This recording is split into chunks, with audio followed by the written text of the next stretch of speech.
fast, Raven. Hello? Can you hear me?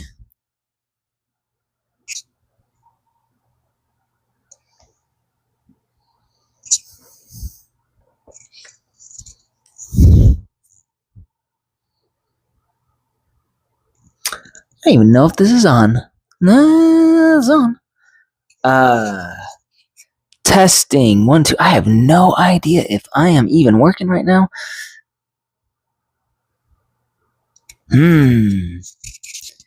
Testing. 1, 2, 3. Oh, good. Oh, good.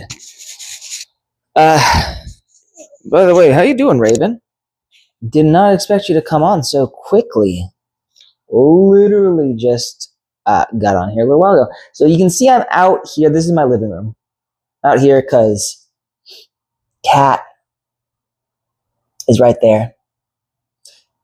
And I figured it would be fun to, be out here with my cat.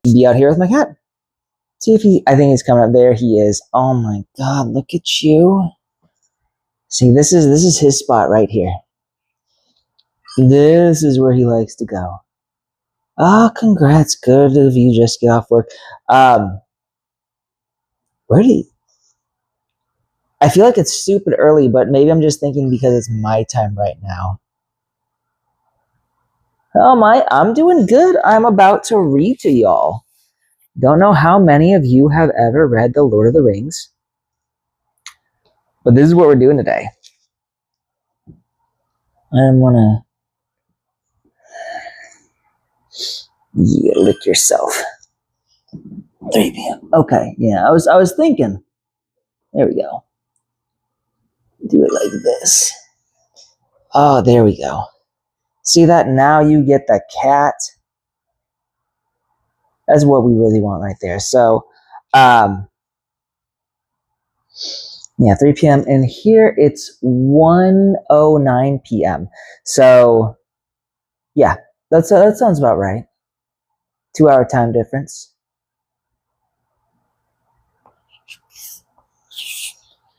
So then you've got to get in early to work then. That's wild. You know, I actually did. I used to wake up at like 4 o'clock every morning, and I would drive to work, and I'd get in like super early, and I'd get off at like 3:30ish, 3:34ish. So that actually sounds like a decent schedule, though. I imagine depending on how early you have to get up, might be rough. But if it works for you, that's the important thing right here. I like how he's just like licking himself. we're just on here getting ready to read, and he's just licking himself.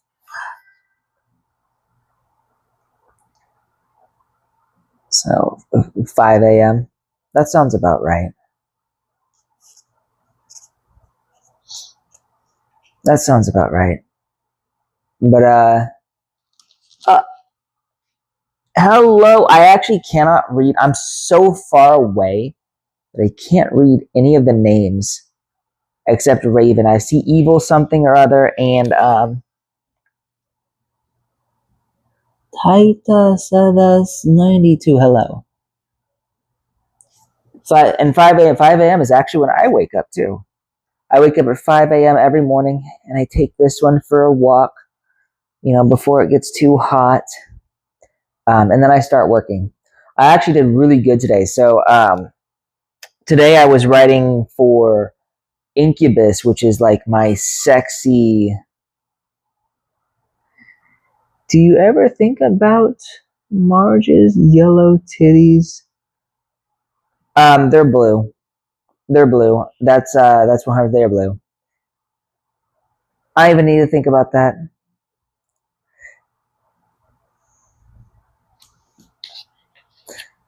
Why are we talking about Marge's titties, though? It's kind of gross. Kind of gross.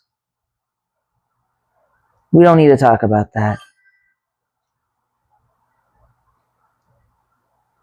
Between those times, I don't have most of my brain. You know what? I'm pretty much the same way as you. That's your mom. Wait, what? No. The real Bart Simpson. Okay. I saw that. The real Bart Simpson. So you're really Bart Simpson. Wow, that's wild. I didn't know Bart Simpson would ever get into my YouTube channel. Welcome, Bart Simpson. I don't know if you like The Lord of the Rings, but that is what we're going to be doing today. We're going to be reading. Daiki? Oh yeah, he's a cute boy. He's a cute boy for being over 14 friggin' pounds. He's a big guy. He's only 1 year and 6 months old, though, so it's kind of wild to think about. So I don't know how many people are on here now. You have to force yourself to eat something.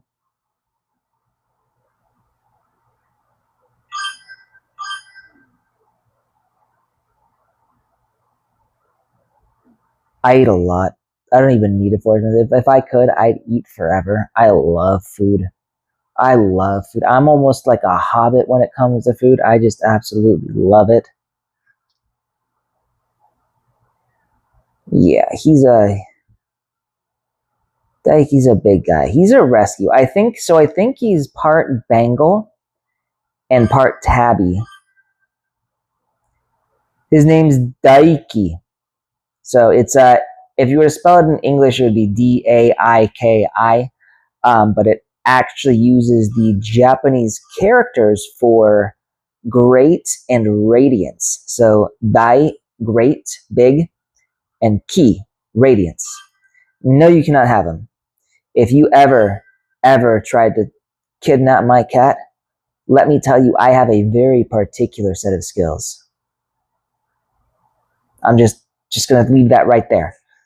I don't remember the rest of the line, but I'm gonna, you know which line I'm talking about here. A very particular set of skills. So I think we've got a good number of people on here now. I've been waiting for people to sort of arrive so that I can read to y'all. Because that's important. That's important. I want to make sure that everybody who actually wants to hear me read is on here. I don't wake up hungry, and most times I can work it. See that? I'm starving when I wake up. You're like the exact... We both wake up early, but you're like the exact opposite of me. I wake up and like I need to eat like right away. So what I started doing recently was I make like 3 really big ass pancakes. Like they're like the size of my head. They're big. And every time I do that, I heat up my food and I go first thing in the morning. I eat while I take him out. So right now it is 1:15. I live in Phoenix, Arizona. So that's the United States. It's right next to California. Most people don't actually know where Arizona is. We're a big state. Like we have one of the most populous cities. I think Phoenix is in like the top 10 most populated cities in the U.S. But compared to like Los Angeles or New York, no one even knows what Phoenix is if you don't live in the U.S.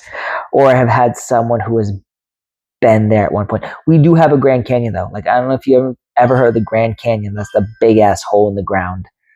That's what we got here. It is fun, sort of. It's hot. It's like over 100 degrees right now, I think.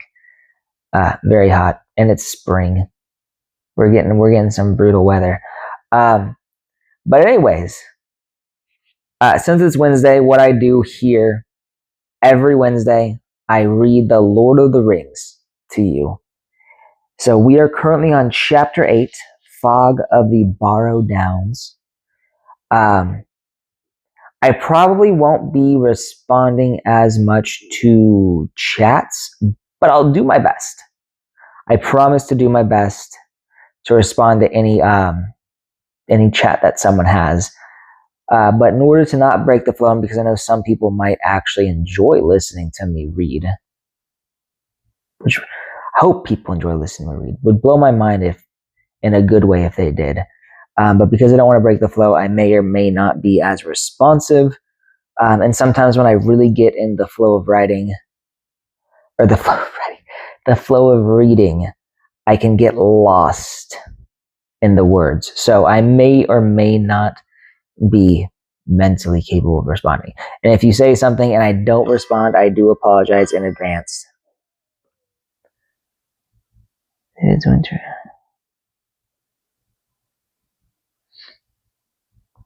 Well, so, and you're talking, I think you're talking Celsius, right? So I'm talking degrees. So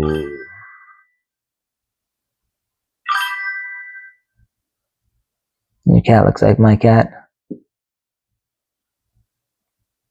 I feel like he's sort of the standard cat. He's got that standard domestic short hair coloration.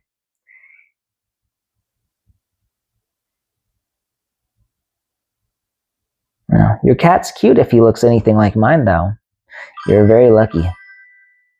I appreciate that. Thank you. Thank you for the sub. Means a lot. All right, I am going to start reading now. And so I'll try and best respond, but I may not if I'm in the zone. And I do apologize in advance if you say something and I don't even notice you said something. So here we go.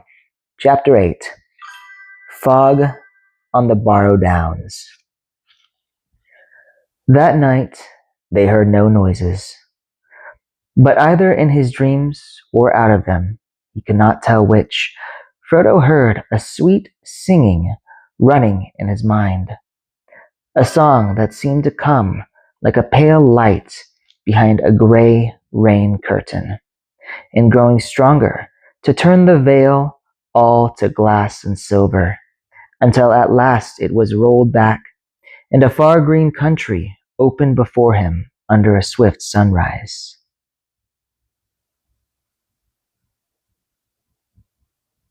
Hopefully that means you can play it, Raven. Also, thank you for the like and the sub. I appreciate that. The vision melted into waking, and there was Tom whistling like a tree full of birds, and the sun was already slanting down the hill and through the open window. Outside, everything was green and pale gold. After breakfast, which they again ate alone, they made ready to say farewell, as nearly heavy of heart as was possible on such a morning. Cool, bright, and clean under a washed autumn sky of thin blue. The air came fresh from the northwest. Their quiet ponies were almost frisky, sniffing and moving. Tom came out of the house and waved his hat and danced upon the doorstep, bidding the hobbits to get up and be off and go with good speed. I love reading too. It's one of my favorite pastimes. They rode off along a path that wound away behind the house and went slanting up towards the north end of the hillbrow under which it sheltered. They had just dismounted to lead their ponies up the last steep slope when suddenly Frodo stopped. "Goldberry!" he cried. "My fair lady, clad all in silver green. We have never said farewell to her, nor seen her since the evening." He was so distressed that he turned back, but at that moment a clear call came rippling down. There on the hillbrow she stood, beckoning to them. Her hair was flying loose, and as it caught the sun, it shone and shimmered. A light, like the glint of water on dewy grass, flashed under her feet as she danced. They hastened up the last slope and stood breathless beside her. They bowed, but with a wave of her arm she bade them look around. And they looked out from the hilltop over lands where under the morning. It was now as clear and far seen as it had been veiled and misty when they stood upon the knoll in the forest, which could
Yeah. No, it looks like the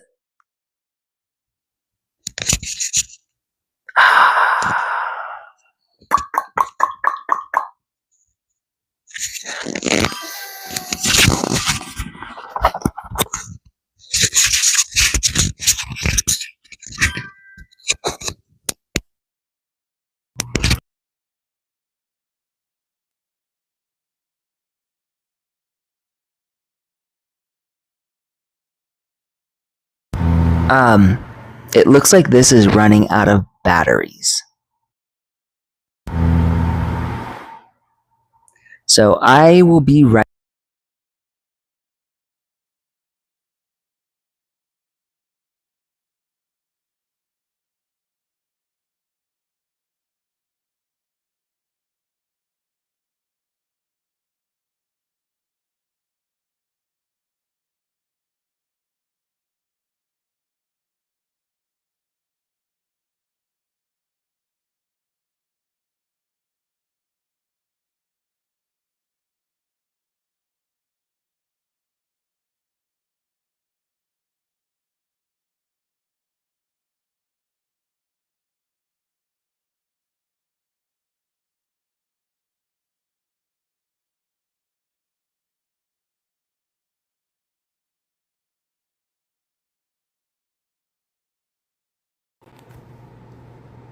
Alright, so can you guys hear me right now? Just a quick question. I'm just wondering, can you hear me right now?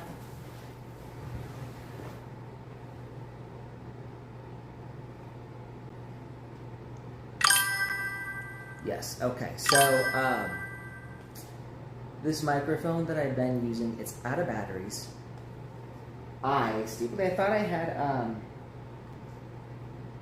thought I had charged it, but I guess not. So,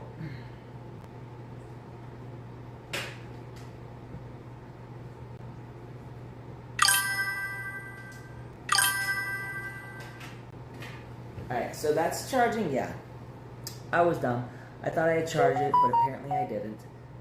So what I'm going to do right now is I'm going to just use the... Ooh. I'm going to use the microphone that is built into this and hope to God it works properly and that you can hear me. I'm a little concerned because it's so far away.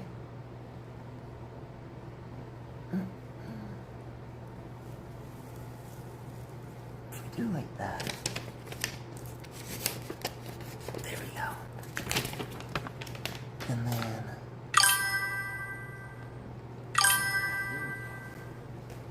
Yes, let's hope for the best. So quick question. Can you guys tell me where you lost me? Like, when did I get muted? Do you remember the lines?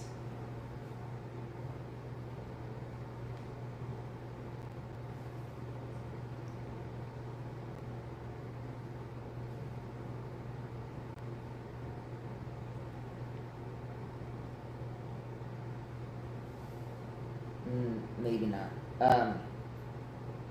If you guys don't know where I started, where I got muted, then I will just start where I left off in the read, and hopefully it won't be too far away from where you last heard me. So let's hope. Yes, let's hope for the best. 5 to 6 minutes ago. Did you hear Frodo calling for Goldberry? Alright,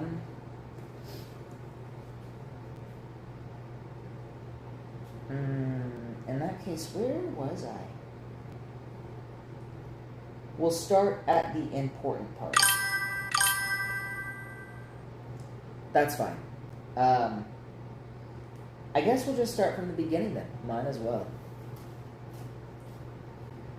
That night, they heard no noises, but either in his dreams or out of them, he could not tell which, Frodo heard a sweet singing running in his mind, a song that seemed to come like a pale light behind a gray rain curtain, and growing stronger to turn the veil all to glass and silver, until at last it was rolled back, and a far green country opened before him under a swift sunrise. The vision melted into waking, and there was Tom, whistling like a tree full of birds, and the sun was already slanting down the hill and through the open window. Outside, everything was green and pale gold. After breakfast, which they ate alone, they made ready to say farewell, as nearly heavy of heart as was possible on such a morning, cool, bright, and clean under a washed autumn sky of thin blue. The air came fresh from the northwest. Their quiet ponies were almost frisky, sniffing and moving restlessly. Tom came out of the house and waved his hat and danced upon the doorstep, bidding the hobbits to get up and be off and go with good speed. They rode along a path that wound away behind the house and went slanting up towards the north end of the hill brow under which it sheltered. They had just dismounted to lead their ponies up the last steep slope when suddenly Frodo stopped. "Goldberry!" he cried. "My fair lady, clad all in silver green. We have never said farewell to her, nor seen her since the evening." He was so distressed that he turned back, but at that moment a clear call came rippling down. There, on the hill brow, she stood, beckoning to them. Her hair was flying loose, and it caught the sun, and as it caught the sun, it shone and shimmered. A light like the glint of water on dewy grass flashed from under her feet as she danced. They hastened up the last slope and stood breathless beside her. They bowed, but with a wave of her arm she bade them look around, and they looked out from the hilltop over lands under the morning. It was now as clear and far-seen as it had been veiled and misty when they stood upon the knoll in the forest, which could now be seen rising pale and green out of the dark trees in the west. In that direction the land rose in wooded ridges, green, yellow, russet under the sun, beyond which lay hidden the valley of the Brandywine. To the south, over the line of the Withywindle, there was a great glint like pale glass where the Brandywine River made a great loop in the lowlands and flowed away out of the knowledge of the hobbits. Northward beyond the dwindling downs, the land ran away in flats and swellings of gray and green and pale earth colors, until it faded into a featureless and shadowy distance. Eastward the Barrow Downs rose, ridge behind ridge into the morning, and vanished out of eyesight into a guess. It was no more than a guess of blue and a remote white glimmer blending with the hem of the sky, but it spoke to them, out of memory and old tales, of the high and distant mountains. They took a deep draught of the air, and felt that a skip and a few stout strides would bear them wherever they wished. It seemed faint-hearted to go jogging aside over the crumpled skirts of the downs towards the road, when they should be leaping, as lusty as Tom, over the stepping stones of the hills straight toward the mountains. Goldberry spoke to them and recalled their eyes and thoughts. "Speed now, fair guests," she said, "and hold to your purpose. North with the wind in the left eye, and a blessing on your footsteps.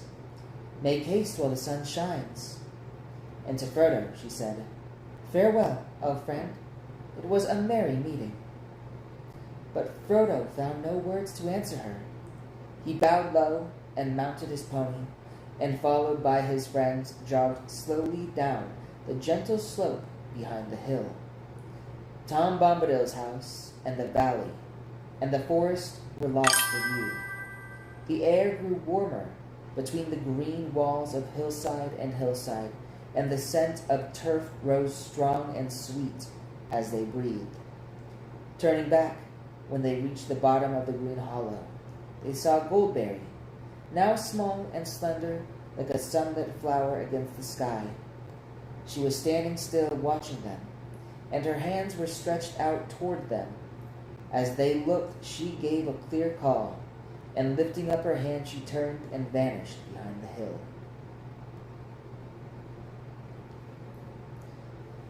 Their way wound along the floor of the hollow, and round the green feet of a steep hill into another deeper and broader valley, and then over the shoulder of further hills, and down their long limbs, and up their smooth sides again, up onto new hilltops, and down into new valleys.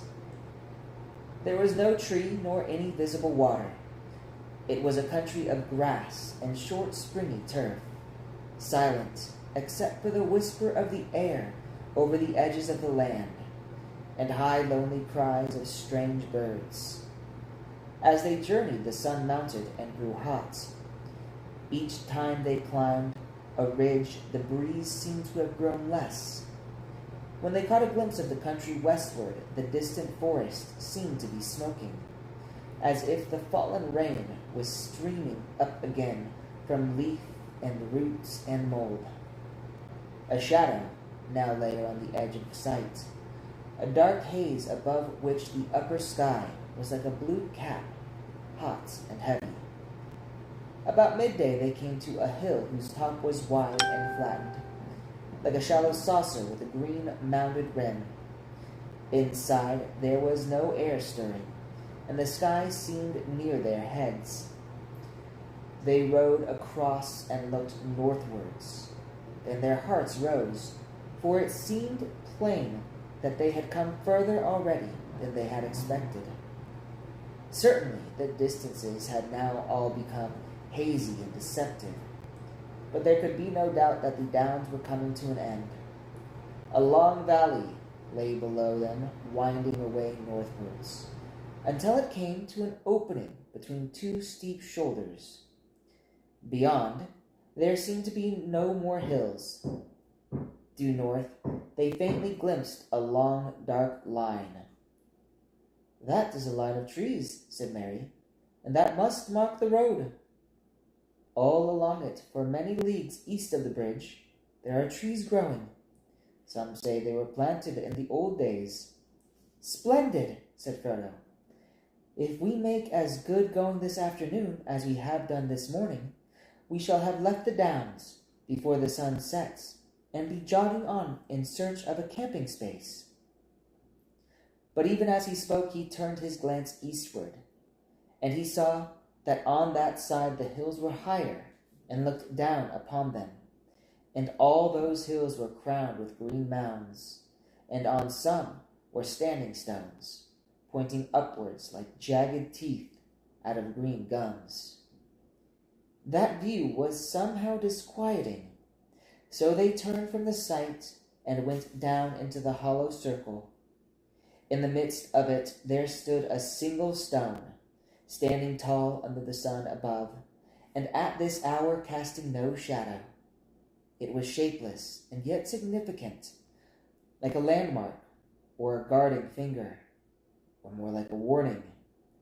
But they were now hungry, and the sun was still at the fearless noon, so they set their backs against the east side of the stone. It was cool, as if the sun had had no power to warm it, but at that time this seemed pleasant. There they took food and drink, and made as good a noon meal under the open sky as anyone could wish, for the food came from down under hill. Tom had provided them with plenty for the comfort of the day. Their ponies, unburdened, strayed upon the grass, riding over the hills and eating their fill, the warm sun and the scent of turf, lying a little too long, stretching out their legs and looking at the sky above their noses. These things are, perhaps, enough to explain what happened. However that may be, They woke suddenly and uncomfortably from a sleep they had never meant to take. The standing stone was cold, and it cast a long, pale shadow that stretched eastward over them. The sun, a pale and watery yellow, was gleaming through the mist just above the west wall of the hollow in which they lay. North, south, and east. Beyond the wall of the fog was thick, cold and white. The air was silent, heavy and chill. Their ponies were standing crowded together with their heads down. The hobbits sprang to their feet in alarm and ran to the western rim. They found that they were upon an island in the fog. Even as they looked out in dismay towards the setting sun, it sank before their eyes into a white sea, and a cold gray shadow sprang up in the east behind. The fog rolled up to the walls and rose above them, and as it mounted, it bent over their heads until it became a roof. They were shut in a hall of mist whose central pillar was the standing stone. They felt as if a trap was closing about them, but they did not quite lose heart. They still remembered the hopeful view they had had of the line of the road ahead, and they knew in which direction it lay. In any case, they now had so great a dislike for that hollow place about the stone that no thought of remaining there was in their minds. They packed up as quickly as their chilled fingers would work. Soon, they were leading their ponies in single file over the rim and down the long northward slope of the hill, down into a foggy sea. As they went down, the mist became colder and damper, and their hair hung lank and dripping on their foreheads. When they reached the bottom, it was so chill that they halted and got out their cloaks and hoods, which soon became bedewed with gray drops.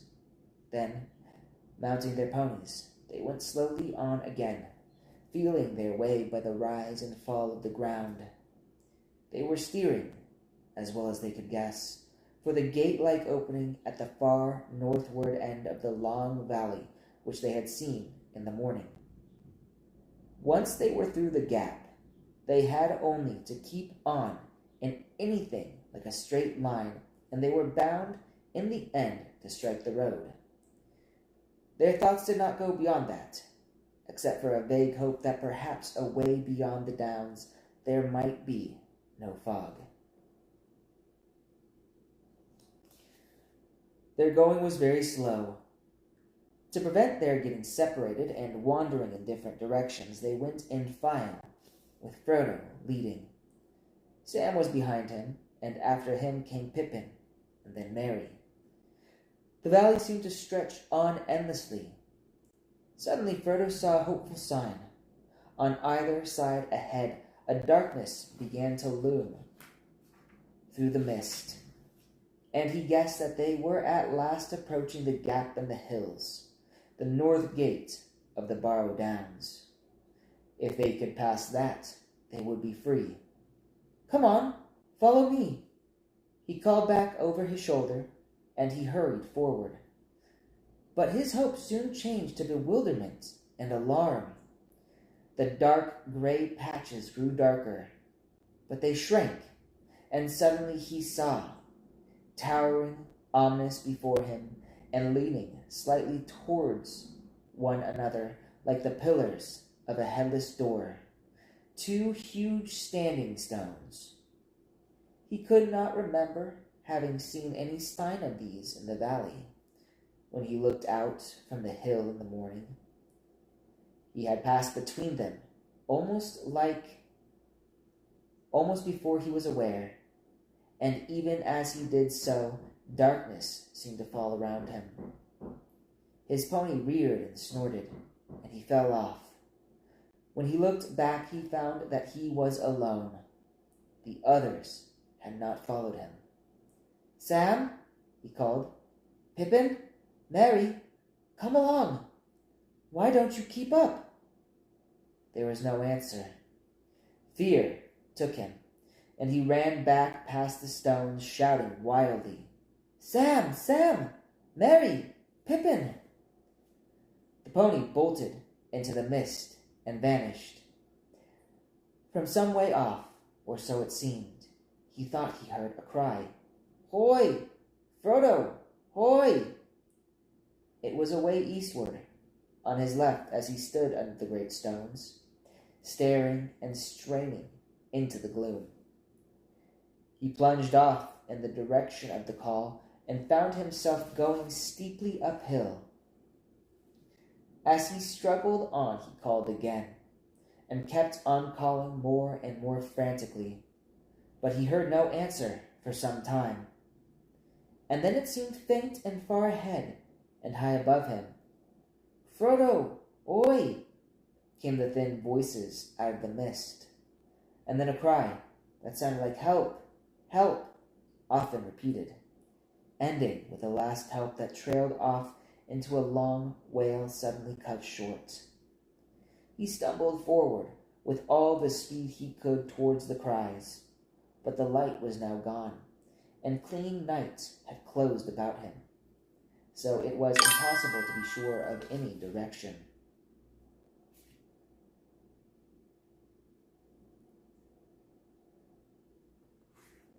Broken external SSD is currently hot.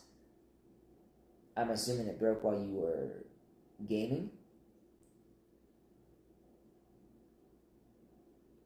He seemed all the time to be climbing up and up. Only the change in the level of the ground at his feet told him when he at last came to the top of a ridge or hill. He was weary, sweating and yet chilled. It was woolly dark. "Where are you?" he cried out miserably. There was no reply. He stood listening. He was suddenly aware that it was getting very cold, and that up here a wind was beginning to blow, an icy wind. A change was coming in the weather. The mist was flowing past him now in shreds and tatters. His breath was smoking, and the darkness was less near and thick. He looked up and saw with surprise that faint stars were appearing overhead amid the strands of hurrying cloud and fog. The wind began to hiss over the grass. He imagined suddenly that he caught a muffled cry, and he made toward it. And even as he went forward, the mist was rolled up and thrust aside, and the starry sky was unveiled. A glance showed him that he was now facing southwards and was on a round hilltop, which must have climbed from the north. Out of the east, the biting wind was blowing. To his right there loomed against the westward stars a dark black shape. A great barrow stood there. "Where are you?"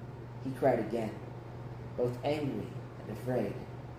"Here," said a voice, deep and cold, that seemed to come out of the ground. "I am waiting for you." "No," said Frodo, but he did not run away. His knees gave, and he fell on the ground. Nothing happened, and there was no sound. Trembling, he looked up, in time to see a tall, dark figure, like a shadow against the stars. It leaned over him. He thought there were two eyes, very cold though lit with a pale light that seemed to come from some remote distance. Then a grip, stronger and colder than iron, seized him. The icy touch froze his bones, and he remembered no more. When he came to himself again, for a moment he could recall nothing except a sense of dread. Then suddenly he knew that he was imprisoned, caught hopelessly. He was in a barrow. A barrow wight had taken him, and he was probably already under the dreadful spells of the barrow wights about which whispered tales spoke. He dared not move, but lay as he found himself, flat on his back upon a cold stone, with his hands on his breasts. But though his fear was so great that it seemed to be part of the very darkness that was around him, he found himself, as he lay thinking about Bilbo Baggins and his stories, of their jogging along together in the lanes of the Shire, and talking about roads, adventures. There is a seed of courage hidden, often deeply, it is true, in the heart of the fattest and most timid hobbit, waiting for some final and desperate danger to make it grow. Frodo was neither very fat nor very timid. Indeed, though he did not know it, Bilbo, and Gandalf, had thought him the best hobbit in the Shire. He thought he had come to the end of his adventure, and a terrible end, but the thought hardened him. He found himself stiffening, as if for a final spring. He no longer felt limp, like a helpless prey. Look at this guy.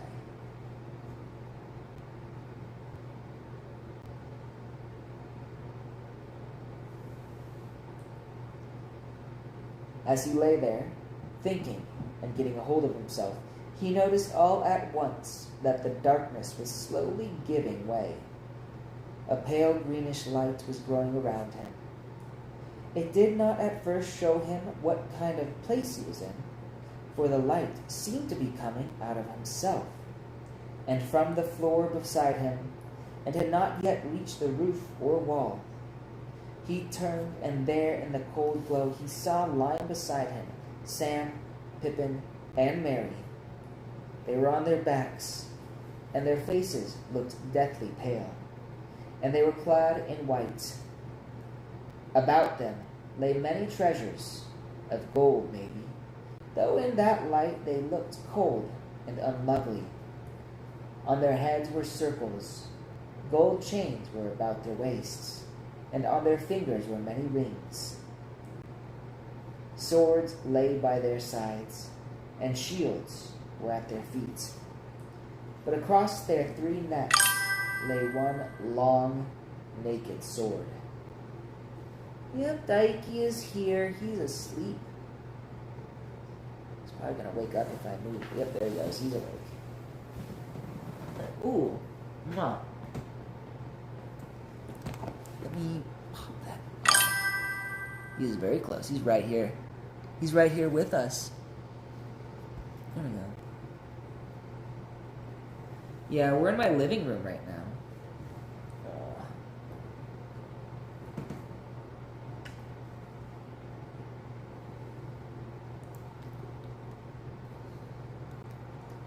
Do it like this, maybe.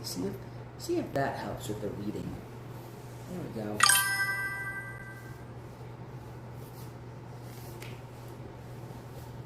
Oh, of course. He sees the ribbon to my book.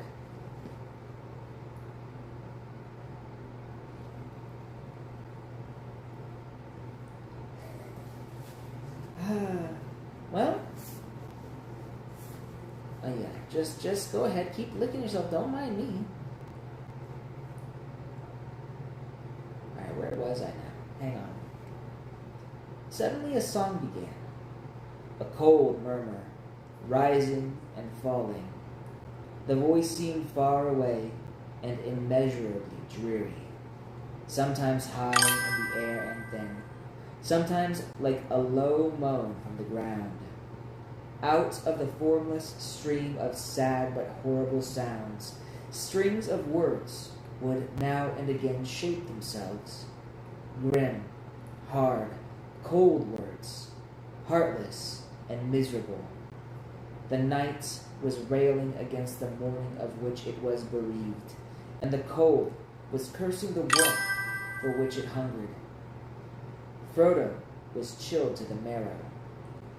After a while the song became clearer, and with dread in his heart he perceived that it had changed into an incantation.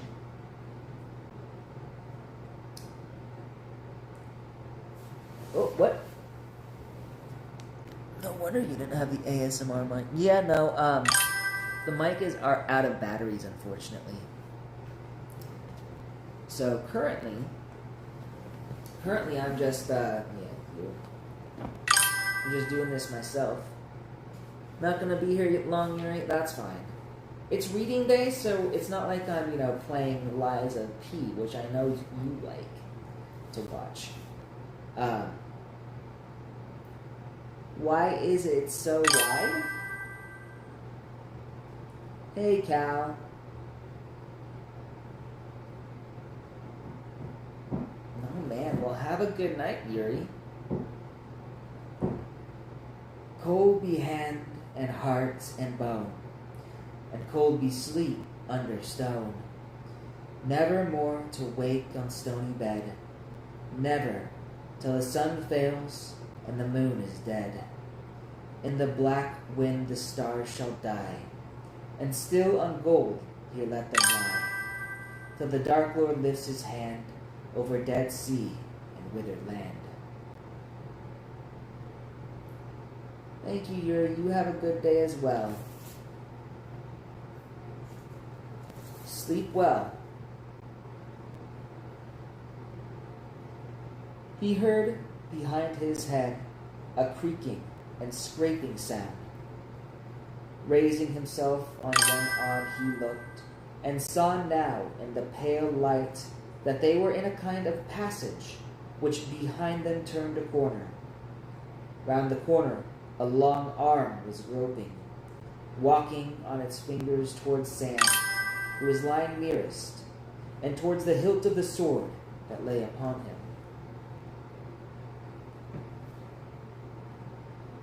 At first, Frodo felt as if he had indeed been turned into stone by the incantation. Then a wild thought of escape came to him. He wondered if he put on the ring, whether the Bar-O-White would miss him, and he might find some way out. He thought of himself running free over the grass, grieving for Merry and Sam and Pippin, but free and alive himself. Gandalf would admit that there had been nothing else he could do. But the courage that had been awakened in him was now too strong.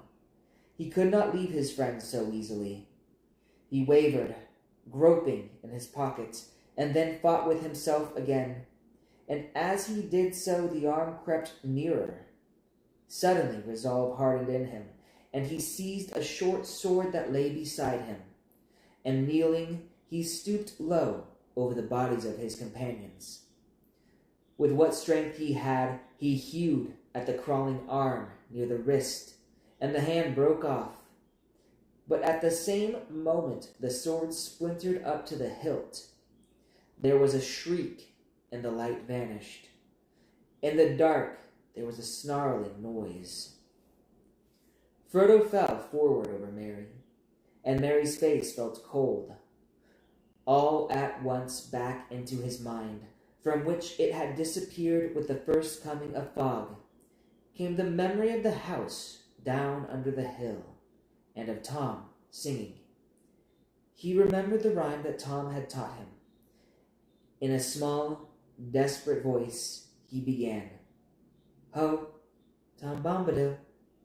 And with that name, his voice seemed to grow strong. It had a full and lively sound, and the dark echoed as if to drum and trumpet.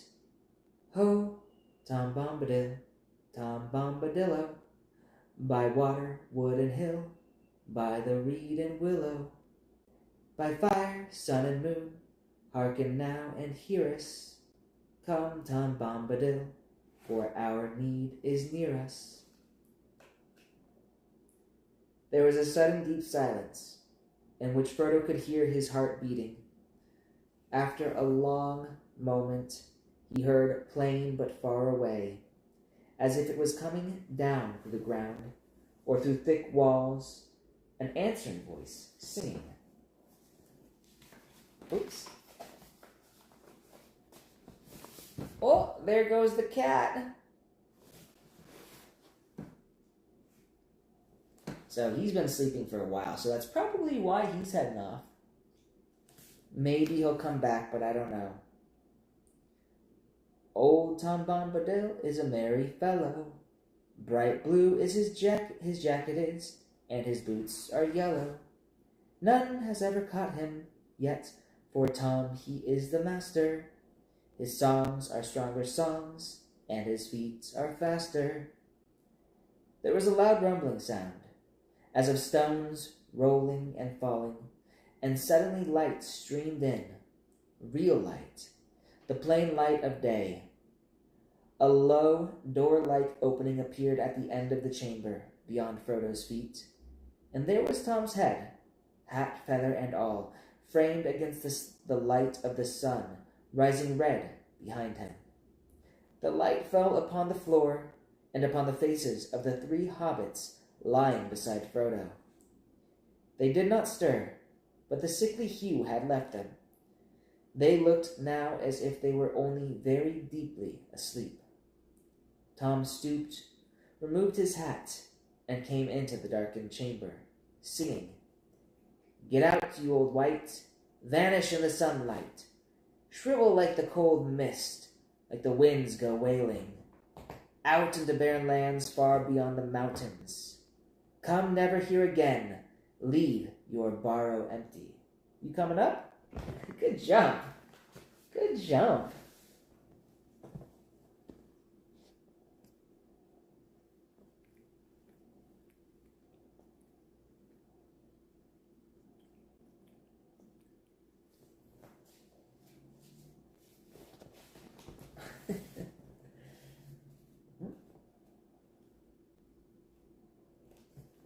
Yeah, okay, you can have that.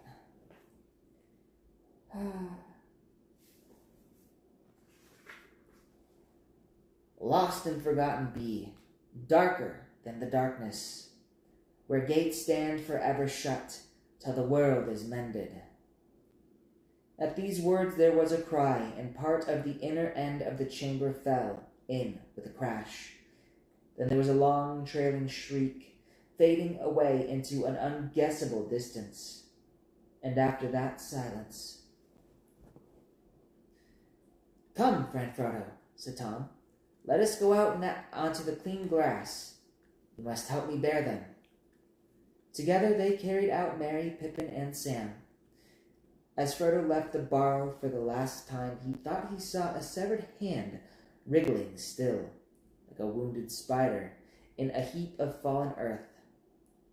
Tom went back in again, and there was a sound of much thumping and stamping. When he came out, he was bearing in his arms a great load of treasure, things of gold, silver, copper, and bronze, many beads and chains, and jeweled ornaments. He climbed the green barrow and laid them all on top in the sunshine. There he stood, with his hat in hand and the wind in his hair, and looked down upon the 3 hobbits that had been laid on their backs upon the grass at the west side of the mound. Raising his right hand, he said in a clear and commanding voice, "Wake now, my merry lads, wake and hear me callin'. Warm now be heart and limb, the cold stone is fallen. Dark door is standing wide, dead hand is broken. Night under night is flown, and the gate is open."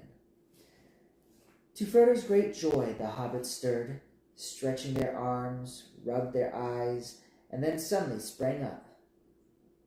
They looked about in amazement, first at Frodo, and then at Tom standing large as life on the barrow top above them, and then at themselves in their thin white rags, crowned and belted with pale gold, and jingling with trinkets. "What in the name of wonder?" began Merry, feeling the gold circlet that had slipped over one eye. Then he stopped, and a shadow came over his face, and he closed his eyes. "Of course I remember," he said. "The men in Khardin Dûm came on us at night, and we were worsted. Ah, the spear in my heart!" He clutched at his breast. "No, no," he said, opening his eyes. "What am I saying? I have been dreaming. Where did you get to, Frodo?" "I thought that I was lost," said Frodo. "But I don't want to speak of it. Let us think of what we are to do now. Let us go on. Dressed up like this, sir? Said Sam. Where are my clothes? He flung his circlet, belts, and rings on the grass and looked round helplessly, as if he expected to find his cloak, jacket, and breeches, and other hobbit garments lying somewhere to hand. You won't find your clothes again, said Tom, bounding down from the mound and laughing as he danced around them in the sunlight. One would have thought that nothing dangerous or dreadful had happened, and indeed the horror had faded out of their hearts as they looked at him, and saw the merry glint in his eyes. What do you mean? Asked Pippin, looking at him, half puzzled and half amused. Why not? But Tom shook his head, saying, You found yourselves again, out of the deep water. Clothes are but little loss, if you escape from the downing. Be glad, my merry friends, and let the warm sunlight heat your heart and limbs. Cast off these old rags. Run naked on the grass while Tom goes a-hunting. He sprang away downhill, whistling and calling. Looking down after him, Frodo saw him running away southwards along the green hollow between their hill and the next, still whistling and crying. Hey, now, come hoy now, whither do you wander? Up, down, near or far, here, there, or yonder. Sharp ears, wise nose, swish tail and bumpkin, white socks, my little lad, and old fatty lumpkin. So he sang, running fast, tossing up his hat and catching it, until he was hidden by a fold of the ground. But for some time his hey now, hoy now, came floating back down the wind, which shifted round towards the south. Daiki hears a motorcycle. The air was growing very warm again. The hobbits ran about for a while on the grass, as he told them. Then they lay basking in the sun with the delight of those that have been wafted suddenly from bitter winter to a friendly clime, or of people that, after being long ill and bedridden, wake one day to find that they are unexpectedly well, and the day is again full of promise. By the time that Tom returned, they were feeling strong and hungry. He reappeared, at first, over the brow of the hill, and behind him came in an obedient line 6 ponies, their own 5 and one more. The last was plainly old Fatty Lumpkin. He was larger, stronger, fatter, and older than their own ponies. Mary, to whom the others belonged, had not, in fact, given them any such names, but they answered to the new names that Tom had given them for the rest of their lives. Tom called them one by one, and they climbed over the brow and stood in a line. Then Tom bowed to the hobbits. Here are your ponies now, he said. They have more sense in some ways than you wandering hobbits have. More sense in their noses, for they sniff danger ahead, which you walk right into. And if they run to save themselves, then they run right away. You must forgive them all, for though their hearts are faithful, to face fear of Bar White is not what they were made for. See, here they come again, bringing all their burdens. Suffering from depression. Bro, that sucks. I don't know what's going on in your life, but I do hope you feel better. Aman Kumar. That really does suck. I'm actually a little depressed myself, so I sort of get where you're coming from, even though I don't necessarily know what is causing your depression.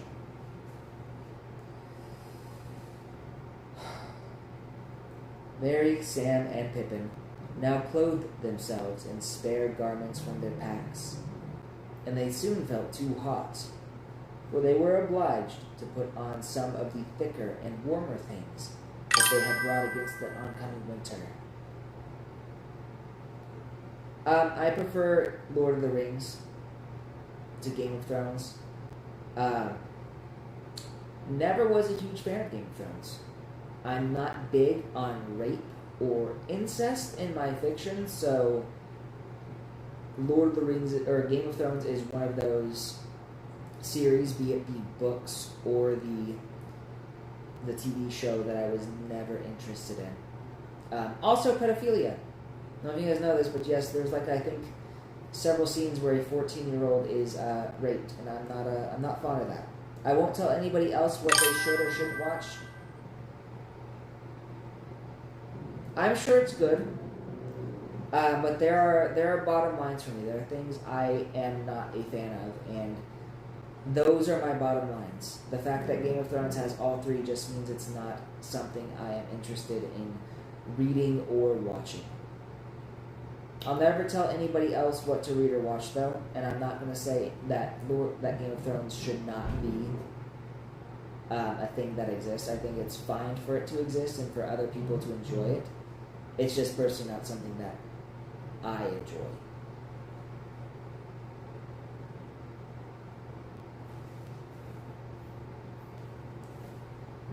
Where does that other old animal, that fatty lumpkin, come from? Asked Frodo. He's mine, said Tom, my four-legged friend, though I seldom ride him, and he wanders often far, free upon the hillsides. When your ponies stayed with me, they got to know my lumpkin, and they smelt him in the night and quickly ran to meet him. I thought he'd look for them, and with his words of wisdom take all their fear away. But now, my jolly lumpkin, old Tom's going to ride. Hey, he's coming with you just to set you on the road, so he needs a pony. For you cannot easily talk to hobbits that are riding when you're on your own legs trying to trot beside them. The hobbits were delighted to hear this, and thanked Tom many times. But he laughed and said that they were so good at losing themselves that he would not feel happy till he had seen them safe over the borders of his land. I've got things to do, he said. My making and my singing, my talking and my walking, and my watching of the country. Tom can't be always near to open doors and willow cracks. Tom has a house to mind, and Goldberry is waiting.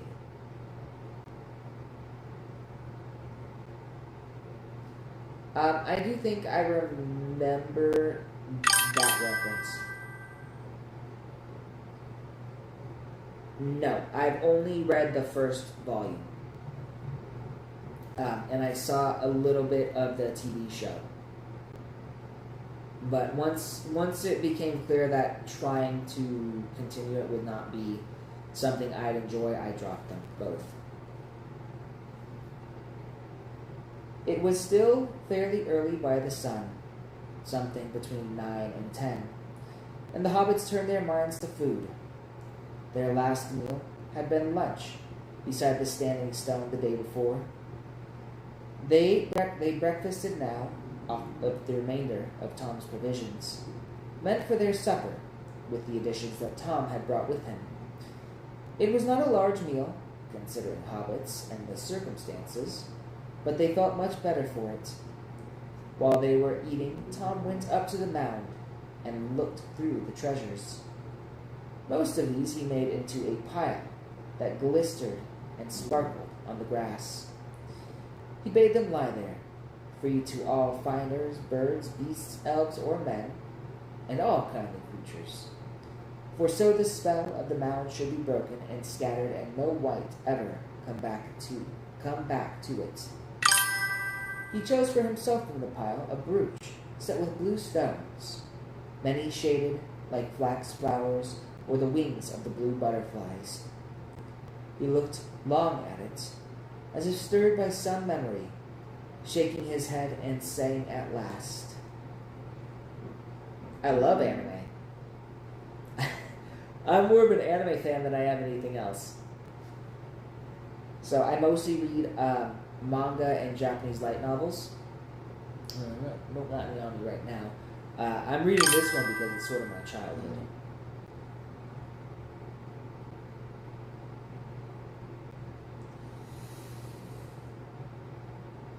Here's a pretty toy for Tom and for his lady. Fair was she who long ago wore this on her shoulder. Goldberry shall wear it now, and we will not forget her. For each of the hobbits he chose a dagger, long, leaf-shaped, and keen, of marvelous workmanship, damasked with serpent forms in red and gold. They gleamed as he drew them from their black sheaths, wrought of some strange metal, light and strong, and set with many fiery stones. Whether by some virtue in these sheaths, or because of the spell that lay on the mound, the blades seemed untouched by time, unrusted, sharp, glittering in the sun. Old knives are long enough as swords for hobbit people, he said. Sharp blades are good to have if shire folk go walking east, south, or far away into dark and danger. Then he told them that these blades were forged many long years ago by men of Westernese. They were foes of the Dark Lord, but they were overcome by the evil king of Carndum in the land of Agmar. Do you now remember them? Tom murmured. Yet still some go wandering, sons of forgotten kings walking in loneliness, guarding from evil things folk that are heedless. The hobbits did not understand his words, but as he spoke they had a vision, as it were, of a great expanse of years behind them, like a vast shadowy plain over which there strode shapes of men, tall and grim with bright swords. And last came one with a star on his brow. Then the vision faded, and they were back in the sunlit world. It was time to start again. They made ready, packing their bags and lading their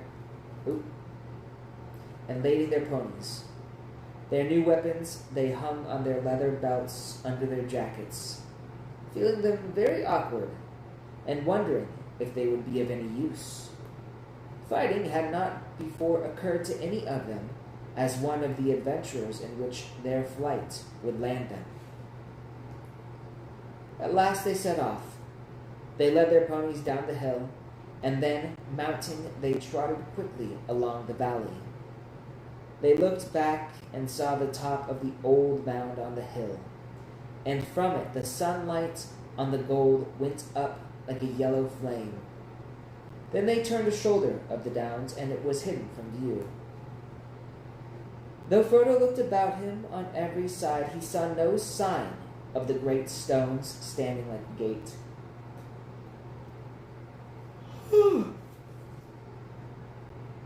And before long, they came to the northern gap and rode swiftly through, and the land fell away before them. It was a merry journey, with Tom Bombadil trotting gaily beside them, or before them on Fatty Lumpkin, who could move much faster than his girth promised. Tom sang most of the time, but it was chiefly nonsense, or else perhaps a strange language unknown to the hobbits, an ancient language whose words were mainly those of wonder and delight.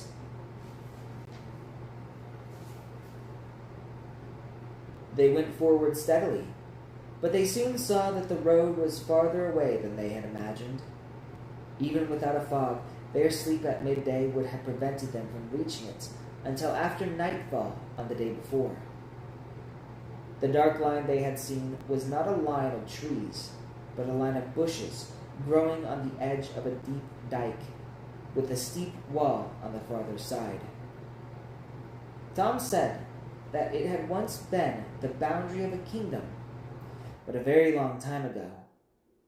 He seemed to remember something sad about it, and would not say much. They climbed down and out of the dike, and through a gap in the wall, and then Tom turned due south, for they had been bearing somewhat to the west. The land was now open and fairly level, and they quickened their pace, But the sun was already sinking low when at last they saw a line of tall trees ahead, and they knew that they had come back to the road after many unexpected adventures. They galloped their ponies over the last furlongs and halted under the long shadow of a tree. They were on the top of a sloping bank, and the road, now dim as evening drew on, wound away below them. At this point it ran nearly from southwest to northeast, and on their right it quickly fell down into a wide hollow. It was rutted and bore many signs of the recent heavy rain. There were pools and potholes full of water. They rode down the bank and looked up and down. There was nothing to be seen. "Well, here we are again at last," said Frodo. "I suppose we haven't lost more than 2 days by my short cut through the forest, but perhaps the delay will prove useful. It may have put them off our trail." The others looked at him. The shadow of the fear of the Black Riders came suddenly over them again. Ever since they had entered the forest, they had thought chiefly of getting back to the road. Only now, when it lay beneath their feet, did they remember the danger which pursued them, and was more than likely to be lying in wait for them upon the road itself. They looked anxiously back towards the setting sun, but the road was brown and empty. "Do you think," asked Pippin hesitantly, "do you think we may be pursued tonight?" "No, I hope not tonight," answered Tom Bombadil, "nor perhaps the next day. But do not trust my guess, for I cannot tell for certain. Out east my knowledge fails. Tom is not a master of riders from the Black Land far beyond this country. All the same, the hobbits wished he was coming with them. They felt that he would know how to deal with Black Riders, if anyone did. They would soon now be going forward into lands wholly strange to them, and beyond all but the most vague and distant legends of the Shire. And in the gathering twilight they longed for home.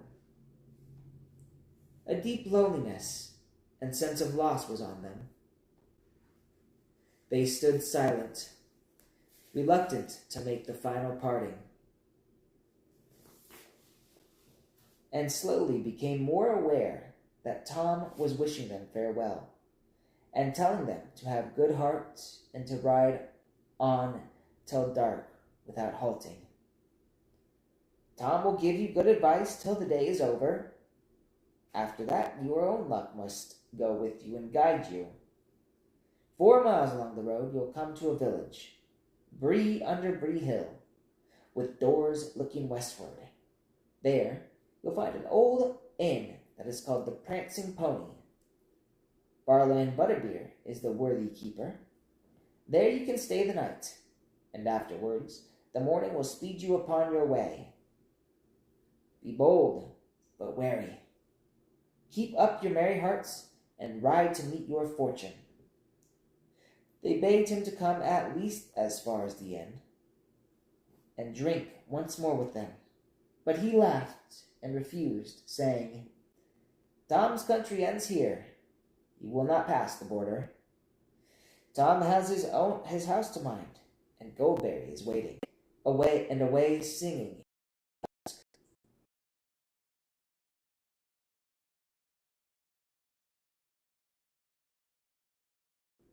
"I am sorry to take leave of Master Bombadil," said Sam. "He's a caution, and no mistake. I reckon we may go a good deal further and see not better, nor queerer. But I won't deny I'll be glad to see this prancing pony spoke of. I hope it'll be like the Green Dragon, away back home. What sort of folk are they in Bree?" "There are hobbits in Bree," said Merry, "as well as big folk. I dare say It will be home-like enough. The pony is a good inn by all accounts. Most people ride out there now and again. It may be all we could wish, said Frodo, but it is outside the Shire all the same. Don't make yourselves too much at home. Please remember, all of you, that the name of Baggins must not be mentioned. I am Underhill, if any name must be given. They now mounted their ponies and rode off silently into the evening.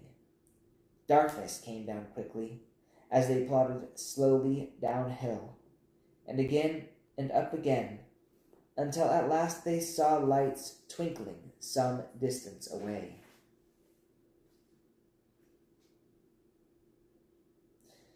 Before them rose Bree Hill, barring the way, a dark mass against misty stars, and under its western flank nestled a large village. Towards it they now hurried, desiring only to find a fire and a door between them and the night. All right, and that is it. So we got a full chapter done.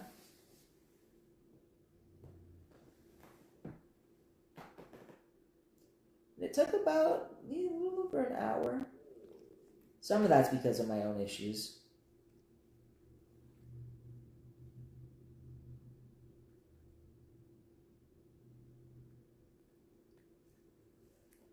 I only vaguely remember... Oh, you're talking Borderlands 2, sorry. It's been a while since I played Borderlands 2. So, when it comes to the Borderlands game, I think 1 had the best story, 2 had my favorite villain, and the best weapons. 3 had the best gameplay to me. But I didn't particularly care for the story.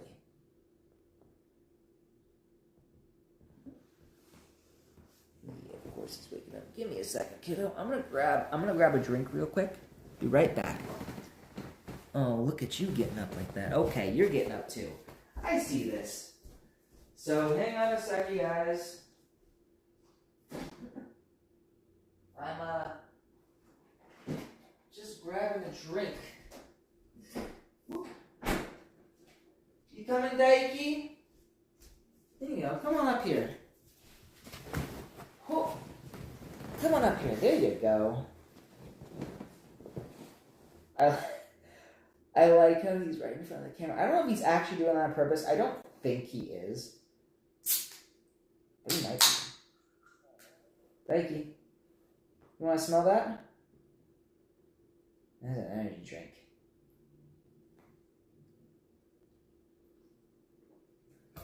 One of the more interesting things about the Lord of the Rings is that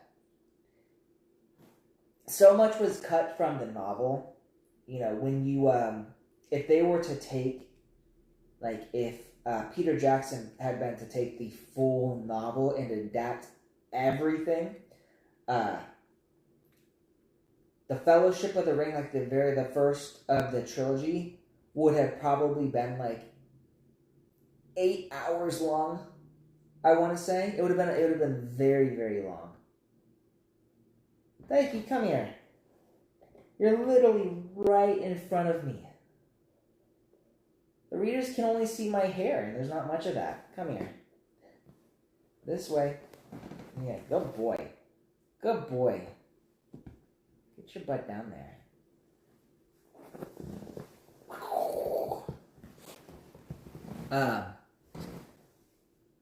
So, in that particular section that I'm reading right now with Tom Bombadil, that was probably, I believe, the biggest section that got cut from the movies. And if they had added that, that probably would have added an extra, 3 hours or so, because there's a lot of content there. I do kind of wish they had added it, though, just because it would have been interesting to see, what would have happened. How Peter Jackson would have adapted that. Oh! He heard a door opening and closing. when you think about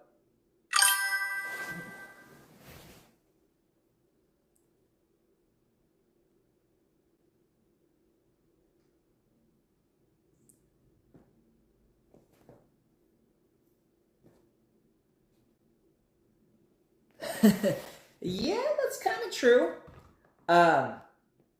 Yeah, story wise, Borderlands 1 will probably always be my favorite. Um, I liked 2 a lot because of Handsome Jack. I think he was cartoony, but he was a good villain. And then 3 I didn't particularly care for. Like it was an okay, it was okay. It had decent gameplay. 3 was good gameplay. But I did not like. Why are you smelling my feet? You coming up here?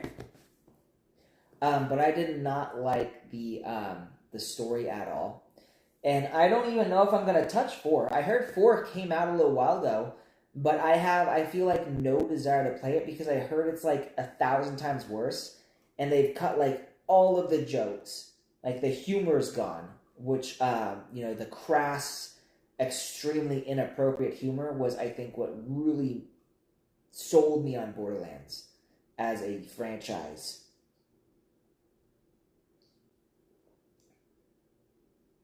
What are you doing? he's just right here.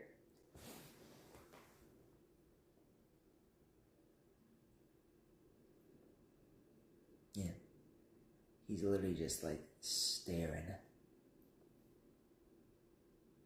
No idea what he even wants right now. So, but yeah, that's my reading of The Lord of the Rings Chapter 8. I don't know how much more there is of the Fellowship. Let me see here.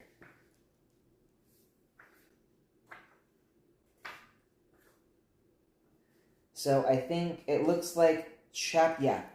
So we have, page 216 is where it ends.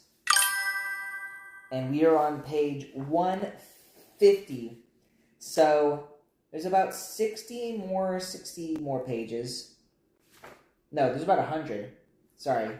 I totally mathed that wrong. There's about 116 more pages to go before we reach the end of book 1. I saw the humor of them from the Ripper Goes.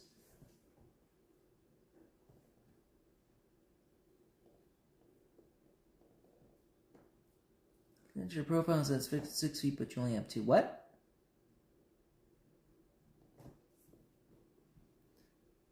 I don't remember this. But it has been a while. It has been a long time since I played. Daiki, what are you doing? Look at this guy.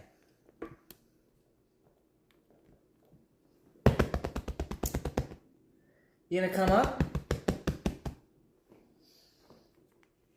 Hang on. What if I do...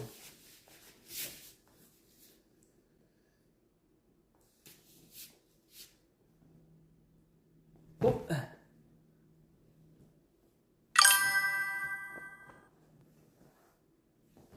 That's 4-4.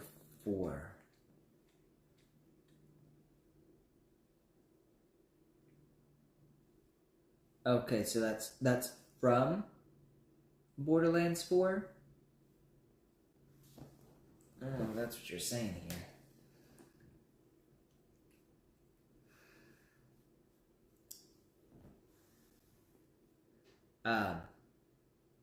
Yeah, that's from Borderlands 4. I don't think that's a very funny joke. What's my religion? My religion is thighs. I don't know if you've ever heard of the Thibel. If not, I'll introduce you. But I am firmly, I believe in thigh superiority. The thigh religion is my religion. Particularly, I'm really focused on the absolute territory.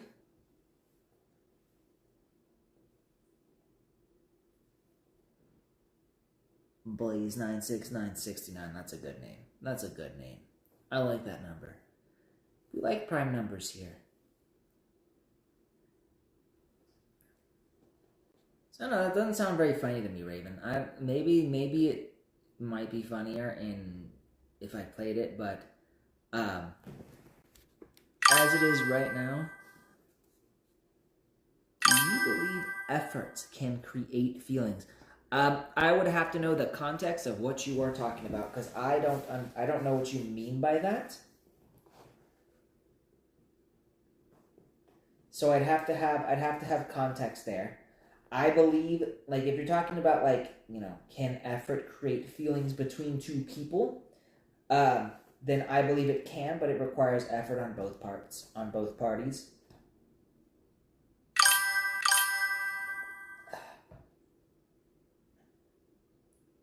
All right, so like in the example of romance, I believe. Do you know Stray Kids? Do I know Stray Kids? Yes. I haven't listened to a whole lot of their songs, but I do know that one of them was in the Deadpool album. I think it was actually supposed to be in like the movie, but something happened and it was no longer in the movie. But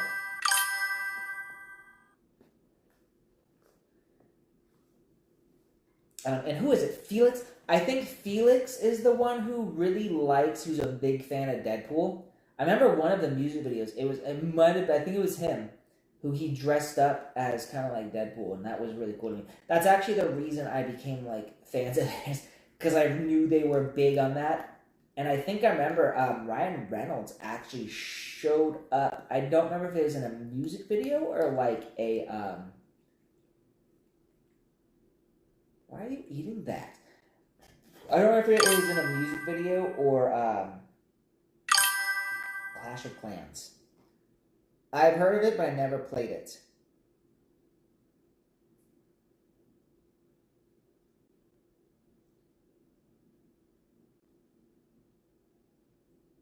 Hot shingles. So, like, that's like what, a joke on like hot shingles. I don't know. That doesn't sound very funny to me.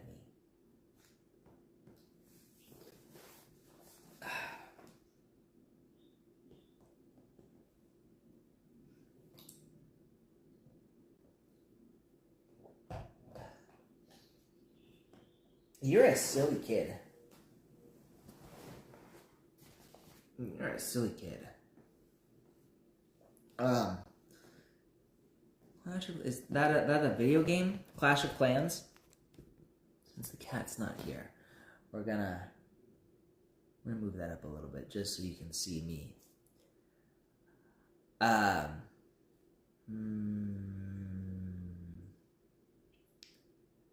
Stay for life, net Felix. I'm assuming you're a Felix fan if that's your name.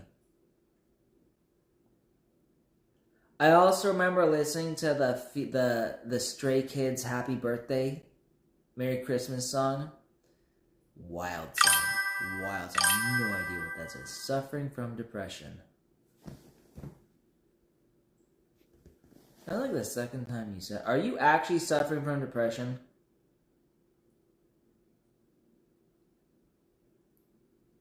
Because that's like the second time you said. I can't tell. Hi, you're cute. Thank you. First time I've been called cute. Appreciate that. You fear losing people, or you are used to it. Are you talking about me specifically? Because if you're talking about me, then I am fairly used to it. It's like, this is the humor hell Jack tearing Pandora apart just in search of the vault that you or your mom just got out of bed. Zing is better. What?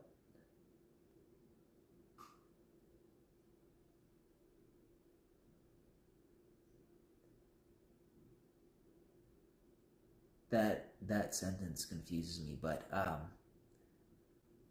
I assume you're saying the humor of Jack, handsome Jack, is better than Borderlands 4 is what I'm hearing from this. In which case, I will agree with you.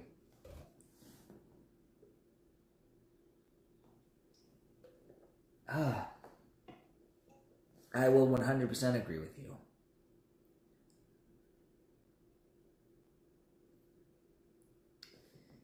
Anyways, what time is it right now? 2:30, 2:30. Yeah. It's about 2:30. So, I'm probably going to head out soon. This really was... Oh, thank you. I appreciate the subscription. I don't even know who subscribed to me on YouTube. I'm assuming you're on YouTube. Tammy, Gamma, I don't know how to say that. Gamaya Lich, 8108. I do appreciate it. Thank you so much.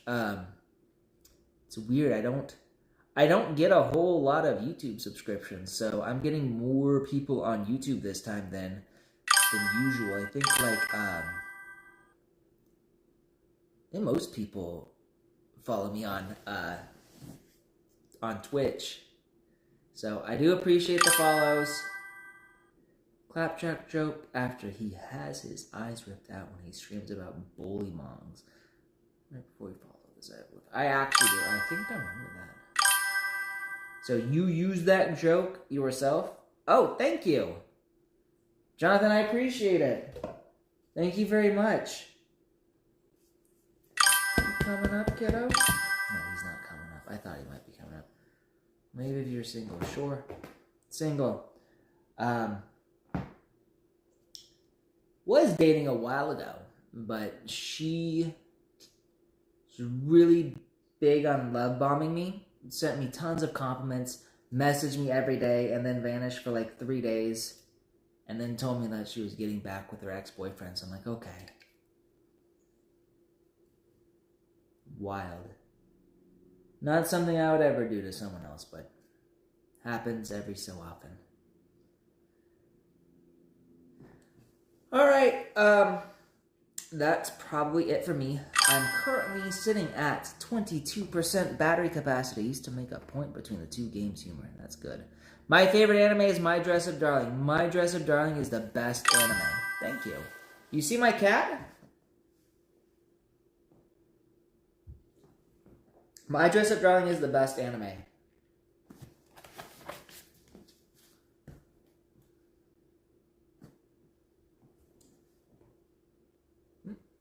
Daiki. You can tell what he's doing. Yeah, he's probably done. Not done. Like he's wide awake, so he's probably gonna want to play a little bit. Since I am currently at I'm at 21% battery now. My battery is dying, so I'm gonna head off. Fine one. Appreciate that.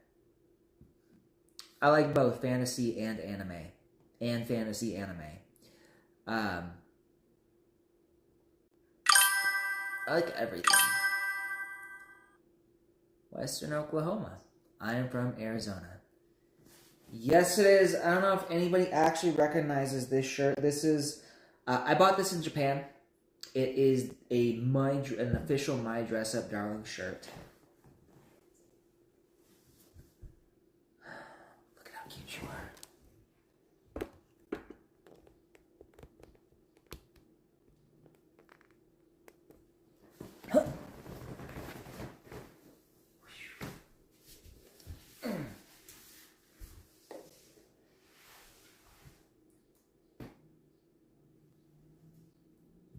See that? He already just comes down. He's already leaving.